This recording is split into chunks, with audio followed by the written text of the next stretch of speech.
Assalamualaikum warahmatullahi wabarakatuh.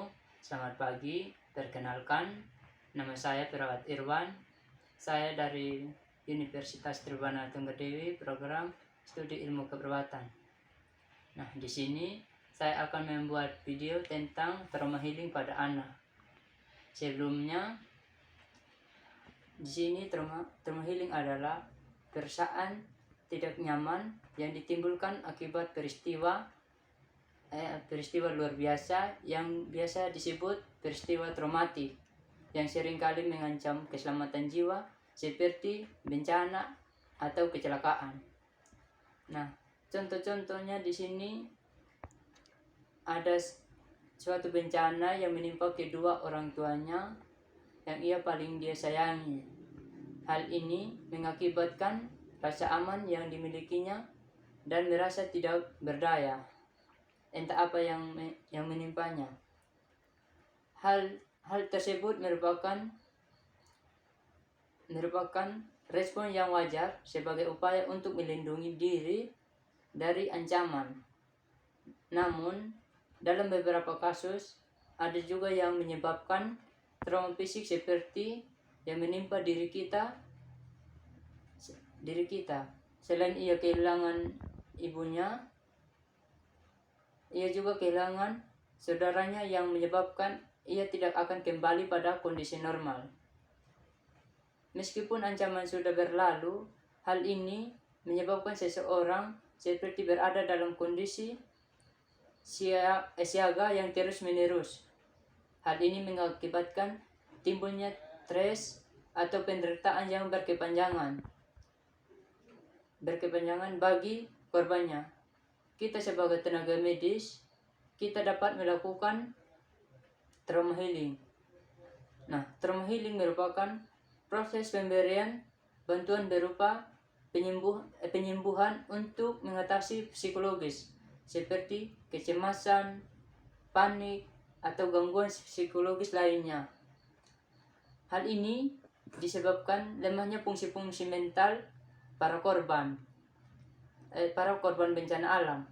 Karena trauma healing berprinsipnya keamanan dan kenyamanan pada korbannya. Upaya ini diharapkan mampu untuk mengatasi stres atau penderitaan korban agar tidak berkelanjutan atau tidak bertambah parah dengan cara memaksakan para korban untuk menceritakan peristiwa traumatik yang baru saja dialami. Nah, di sini juga ada teknik sederhana yang bisa kita lakukan selanjutnya, yaitu dengan cara memberikan kesempatan pada para korban untuk mengungkapkan perasaan emosionalnya. Ingat, jangan mengomentari, cukup menjadi pendengar yang baik. Itu sudah sangat baik. Tidak sampai di situ saja teman-teman. Ada beberapa teknik trauma healing lainnya yang bisa kita lakukan pada anak-anak. Apalagi kalau bukan dengan cara bermain. Ya, bermain selain membuat anak-anak menjadi rileks, ini sebagai perantara baginya untuk mengungkapkan perasaan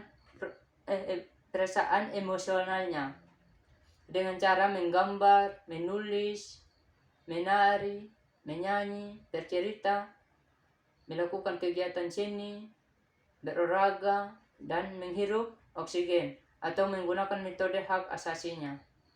Selain menggunakan teknik-teknik yang sudah saya sebutkan sebelumnya, korban juga membutuhkan teman dekat atau teman bicara atau teman cerita karena mampu menciptakan rasa aman dan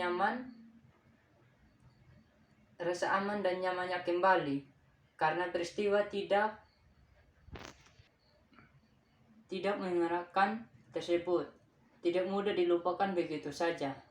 Dengan saling berbagi, memberikan semangat dan juga motivasi, hal ini diharapkan mampu membuat korban lebih cepat berada pada tahap penerimaan keadaan.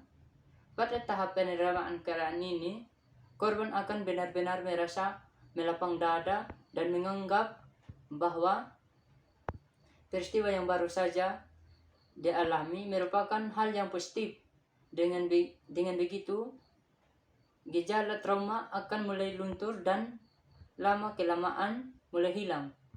Seperti pada lain ia menjadi seorang relawan yang baik yang telah membantu banyak orang dan melanjutkan hidupnya bersama orang yang ia cintai.